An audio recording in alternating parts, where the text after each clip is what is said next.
जय हिंद SRPians, जय Hind class 12th. We hope that all of you will be progressing towards your goal by studying healthy and with joy. The test we took last 26 June and you had tried to give a proper answer. Those questions which might be the ideal answer, we are trying to tell you through this video.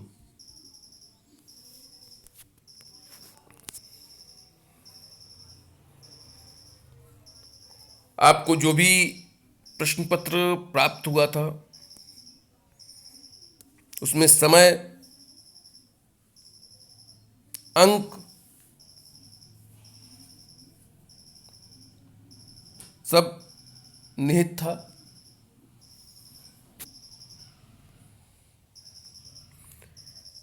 प्रश्न संख्या 1 या question number first आपका है, तुलसी का युग भी बेरोजगारी और बेकारी से ग्रस्त था। सिद्ध करें। आपने पढ़ रखा होगा, किस भी किसान कुल बनिक भिखारी बाट चाकर चपल नट चोर चार चेट की पेट को पढ़त गुण गढ़त चढ़त गिरी अटत गहन गन अहन अखेट की ऊंचे नीचे कर्म धर्म अधर्म करी पेट ही को पचत बेचत बेटा बेट की।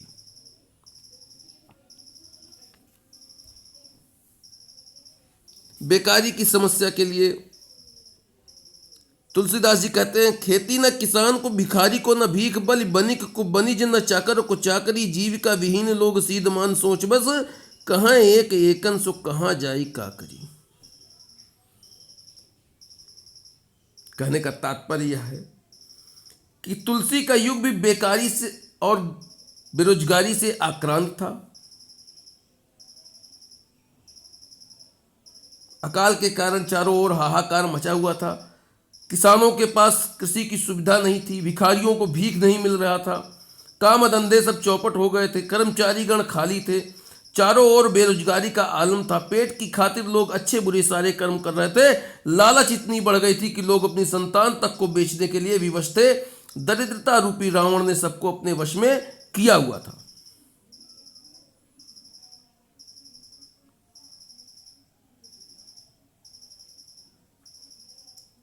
चूंकि तुलसी मानवीय संवेदना के कवि हैं, उन्होंने युगीन चेतना का सुंदर समावेश अपने काव्य में कवितावली में किया है। यह आपके प्रथम प्रश्न का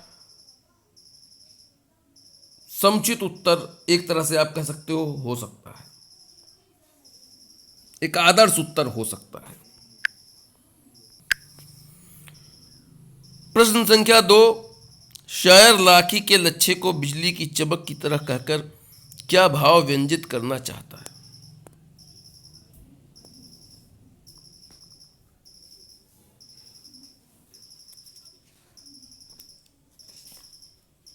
आपने अपनी पुस्तक में पढ़ लिया होगा कि रक्षाबंधन की सुबह रस की पुतली छाई है घटा गगन में हल्की हल्की, बिजली की तरह चमक रहे हैं लच्छे, भाई के है बांधती चमकती राखी। कभी बादलों में चमकने वाली बिजली को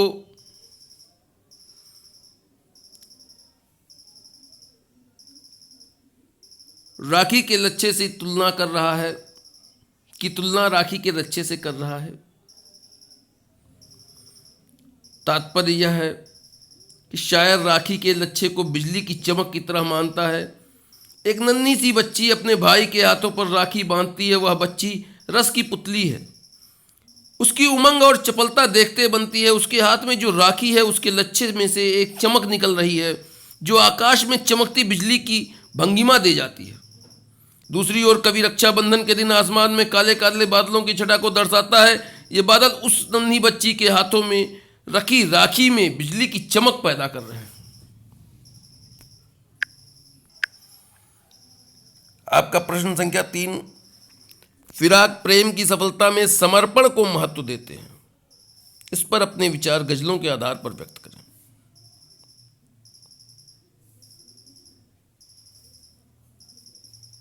अपनी गज़ल में उन्होंने लिखा है,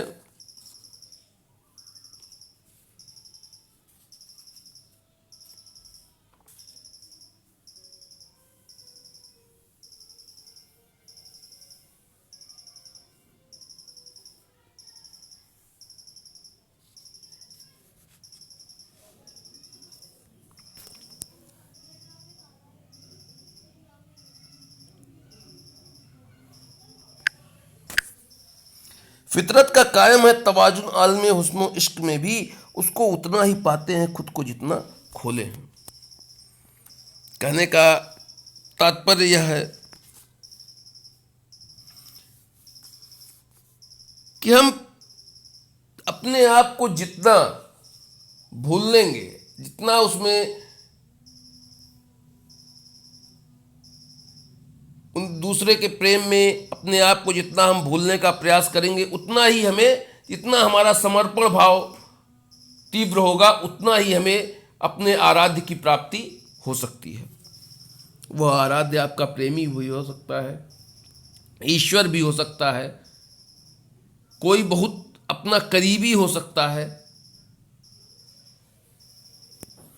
तो फिराक गोरखपुरी जी कह रहे हैं कि प्रेम की सफलता के लिए शायर समर्पण को महत्व देता है। शायर मानता है कि सौंदर्य और प्रेम में जो जितना डूबता है वह उतना ही पाता है। यहाँ खोना और पाना एक सिक्के के दो पहलू हैं। शायर प्रेम को ऐसी प्रक्रिया मानता है जिसमें प्रेमिका की याद को हर पल अपने हृदय से लगाए रखने को महत्व दिया जा रहा है। प्रेम में वह दुनिया के हर रंजो गम को बर्दाश्त करने की क्षमता रखता है। आपने पहले भी कहीं पढ़ा रहा होगा, जिन डूबे तिन पाइयां गहरे पानी पैठ। आप जितना डूबोगे, जितनी गहराई में जाओगे, मोती को प्राप्त करना आपके लिए उतना ही सहज हो जाएगा। अर्थात आप अपने आप को खोकर ही, अपने आप को समर्पित कर कर ही आप अपने प्रेम को, अपने आराध्य को प्राप्त कर सकते हो।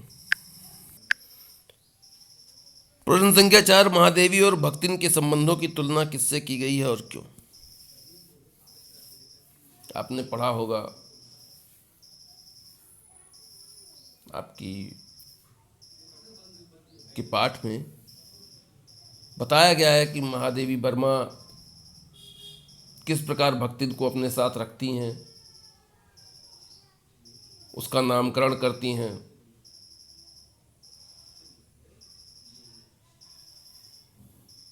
इस प्रश्न के उत्तर में आप लिख सकते हो कि महादेवी और भक्तिन के संबंधों की तुलना घर एवं घर में आने वाले अंधेरे उजाले के बीच अथवा घर के बगीचे एवं बगीचे में खिले गुलाब के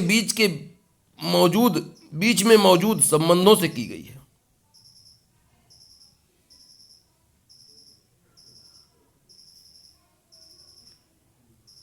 ऐसा ही संबंध भक्तिन और महादेवी का बनाया गया है। जिस तरह खिलता हुआ गुलाब घर के हर सदस्य को आकर्षित करता है, हर्षित करता है, उसी प्रकार भक्तिन लेखिका के जीवन में आनंद की वर्षा कर रही है।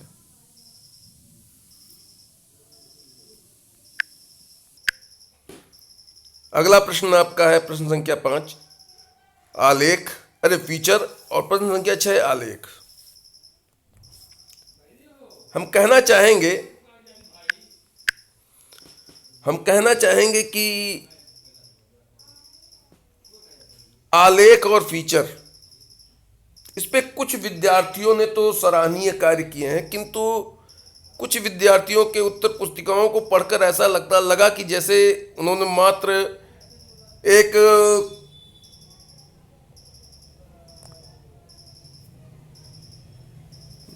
नंबर के लिए कि हाँ बस इस प्रश्न का उत्तर हमें कुछ न कुछ लिखना है, कुछ सारा प्रश्न करना है, ये सोचकर कुछ न कुछ बस पैसे ही लिख दिया है। इन प्रश्नों को, चाहे वो फीचर हो चाहे वो आलेख हो, इनको करने के लिए आपको कठिन अभ्यास की आवश्यकता है। आप इन प्रश्नों को करने के लिए पत्र पत्रिकाओं में लेख छपता है, छोटे छोटे पैराग्राफ में समीक्षाएं छपती हैं, उन सब का अध्ययन करें, वो ज़्यादा श्रेयस्कर होगा। रट के लिखने की अपेक्षा। क्योंकि जब आप किसी आलेख हुआ या फीचर हुआ, इस पर जब अपने विचार आप व्यक्त करेंगे, उस बिंदु के बारे में आपको संपूर्ण जानकारी प्राप्त, अधिक से अधिक जानकारी प्राप्त रहेगी और उस पर आप अपने शब्दों द्वारा अपने विचार व्यक्त करेंगे, तो वो आपके लिए श्रेयस्कर होगा। हम इसको आपको बता दें, कुछ अपने शब्द व्यक्त कर दें और उसके बाद आप उसको रट लें, तो वो निश्चित नहीं है कि ये प्रश्न यही बिंदु पे आएगा। इसलिए आप इनको स्वयं से ही तैयार करने का प्रयास करें और ज़्यादा से ज़्यादा आप अभ्यास करें, जिससे आपको ये कंठस्थ हो जाए, अच्छे से लिखने के लिए आप तैयार हो जाएं। धन्यवाद।